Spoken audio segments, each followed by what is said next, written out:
پارک کې د پښتو ژبې ته کلب پروت دی څوک چې وایي د هغو ژبې ته کلب پروت دی د هر کلي د خلیلي او د فهیم سره ده اوس د عطا دوستم سپنتا او د عظیم سره ده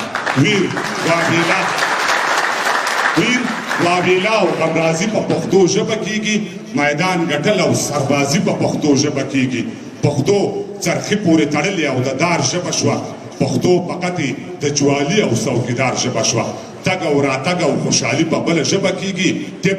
اقتصاد انجینري په بله ژبه کېږي پښتو آخر هم د مجبور وزیرستان ژبه شوه پښتو په لوی لاس د ملا او طالب جان ژبه شوه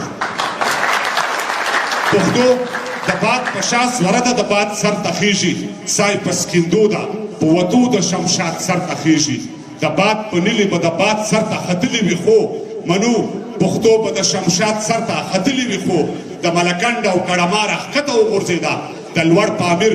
له دنګ چناره ښکته وغورځېده حمزه ویل زه به د پښتو سره جنت ته ځمه زه به د واړه ګناهو سره جنت ته ځمه زه پکې اوس څوک په پښتو کې مو پختۍ ماته شوې په خپل انګړ او خپلو غرو کې مو پختۍ ماته شوې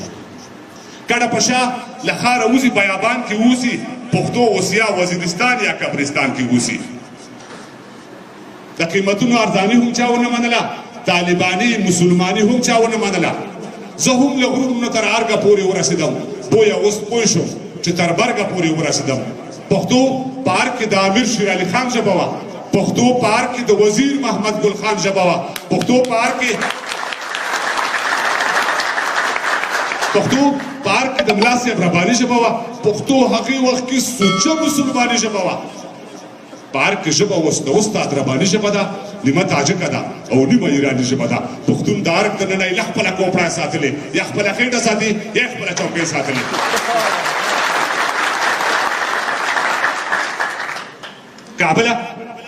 کابله ته د خپل ښایست قاتلان نه پېژنې په خپل وجود کې د لستوړي ماران نه پېژنې چا چې زخمي کړلې ته چا چې بېتبون پرېښوي کابله ته چې چا په وینو کې ګلګون پرېښوي هغوی ستا د اولیت حق د خپل ځان بولي ما تا ته نه پرېږدي او تا ته مې تاوان بولي خو کابله زه نور چې په خوله پاتې کېدلی نه شم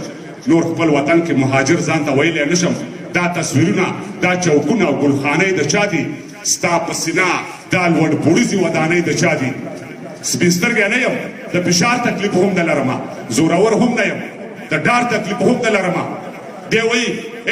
دی وایي چې ما د ګندمک معاهده نه ده کړې ما د تاجک او د ازبک معاهده نه ده کړې